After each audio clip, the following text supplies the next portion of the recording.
Bonjour tout le monde, je me présente David Brouillette, puis aujourd'hui je vais vous parler un petit peu de VirtualBox. Comment on peut faire pour installer un environnement Ubuntu Server version 19 dans un environnement VirtualBox. Le premier vidéo va focuser principalement sur les environnements VirtualBox. Par la suite, on va se créer une machine virtuelle. Donc, on va voir comment on fait pour installer l'environnement Ubuntu 19 dans une machine virtuelle. Et par la suite, on va voir finalement comment on pourrait installer MediaWiki dans cet environnement.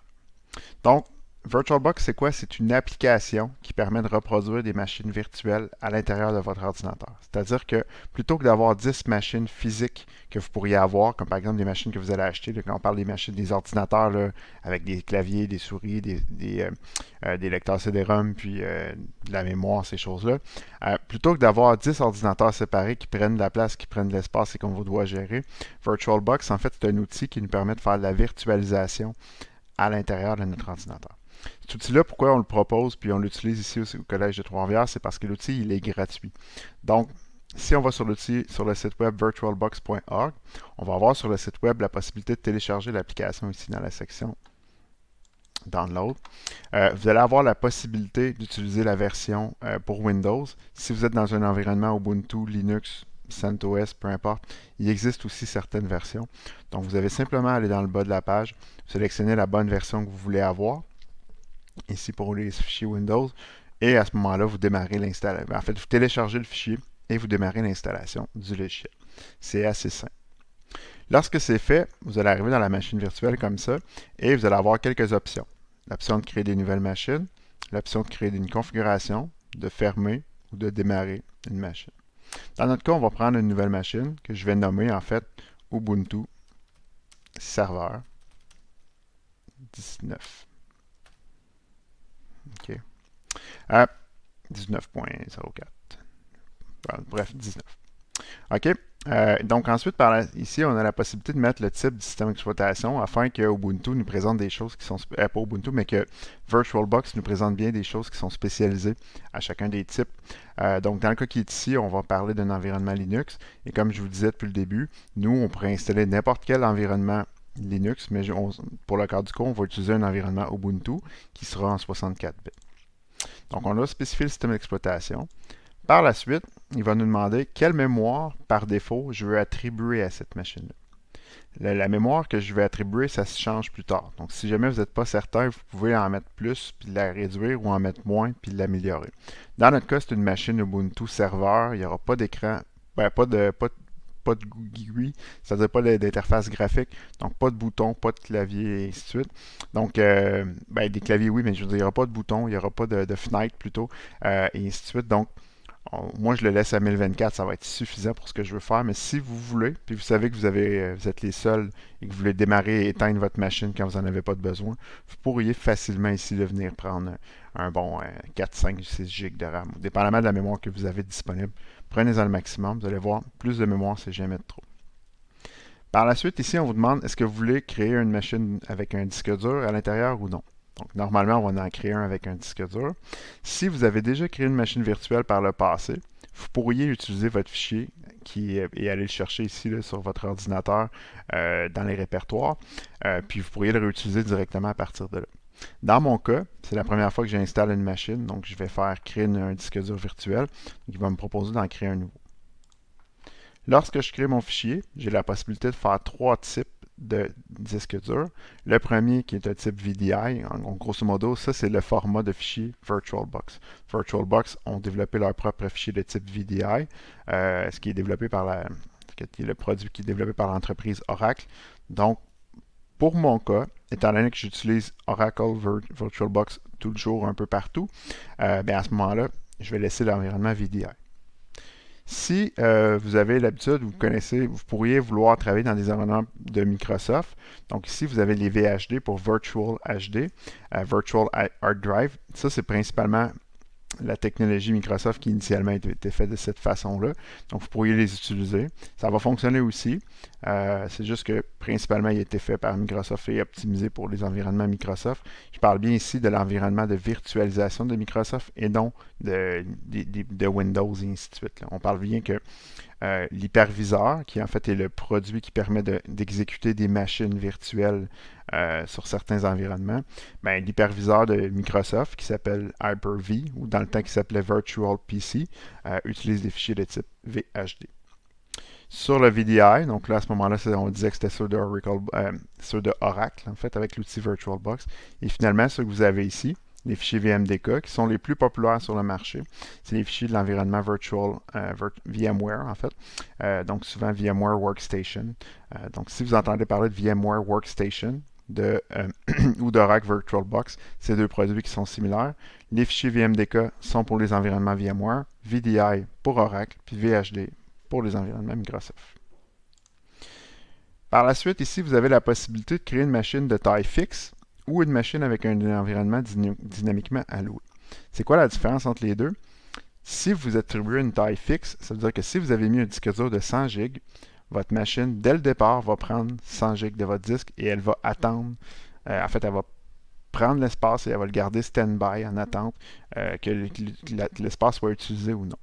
Si vous mettez l'espace dynamiquement alloué, à ce moment-là, c'est que si vous prenez 10 gigabits, le système va penser que le disque est un disque de 100 gigabits, mais ça va faire des plus petits fichiers. Puis au fur et à mesure que vous allez en avoir de besoin, le fichier va grandir.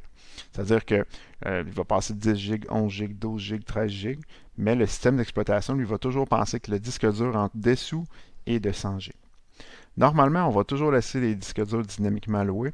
La seule chose qu'il faut faire attention, c'est que si j'ai un disque dur d'1 gigabit, 1 gigabit de données, donc 1 gig de données, puis que je me suis mis deux machines virtuelles qui ont chacun 1 gig dynamiquement alloué, mais vous comprenez que ça fait 1 gig plus 1 gig, ça fait 2 gig. Donc si dans le cas de mes deux machines, j'allais chercher le maximum, bien à un certain moment, mon ordinateur va planter parce que je vais avoir attribué plus d'espace que j'en ai réellement.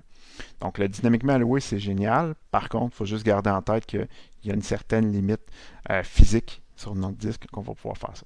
Dans mon cas, je vais mettre dynamiquement alloué. Linux, ça ne prend pas de place, donc je laisse ça comme ça. Donc, à quel endroit est-ce que je veux stocker mon fichier? Donc, dans mon cas, je vais le laisser dans l'emplacement par défaut, c'est-à-dire dans le profil de l'utilisateur. Je l'appelle Ubuntu Server 19. La taille, donc là, ici, je le veux à 10 GB. Donc, j'aurais pu le mettre plus grand, plus petit. Je vous rappelle qu'il est dynamiquement alloué, donc il va prendre l'espace au fur et à mesure qu'il en a besoin. Dans mon cas de machine 10 GB pour du Linux, c'est suffisant. Je veux pas si jamais elle est pleine, je l'agrandirai plus tard. Donc, je la laisse comme ça. Et finalement, on a notre machine qui serait prête à être démarrée pour l'instant. Avant d'aller plus loin par rapport à ça, je vais juste vous parler un petit peu de la configuration de ce qu'on peut faire là-dedans. Donc, si on clique sur l'item configuration ici, on a la possibilité d'aller voir les configurations générales, le nom de la machine, le type de la version, ça c'est ce qu'on a mis tantôt, on pourrait le changer. Les configurations avancées. Est-ce qu'on veut partager le presse-papier de l'autre vers l'invité? Est-ce qu'on veut activer ce qu'on appelle le drag and drop, donc le glisser-déposer? Donc le drag and drop, comme ça. On a la possibilité de l'activer. Est-ce qu'on va avoir une description de la machine? Est-ce que je vais activer du chiffrement? Donc l'encryption. Est-ce que je vais encrypter les données sur la machine? Est-ce que je veux changer la taille de la mémoire vive, comme je vous disais tantôt? On peut la rechanger ici. Les séquences d'amorçage. Donc, est-ce que je veux avoir la disquette, le CD, et ainsi de suite. Un peu comme on a dans un BIOS d'ordinateur régulier. Ici, c'est le chipset qu'on s'apprête à utiliser. Le système de pointage, donc avec quoi on veut pointer dans la fenêtre, et ainsi de suite. Donc là, il y a les petits détails, activer le EFI au niveau des BIOS, et ainsi de suite. Au niveau de l'affichage, c'est quoi la mémoire vidéo que je veux attribuer à mon ordinateur? Moi, c'est un environnement, dans ce cas-ci, Ubuntu texte. Donc, il n'y aura pas de fenêtre. Donc, à ce moment-là, j'en ai pas besoin de mémoire.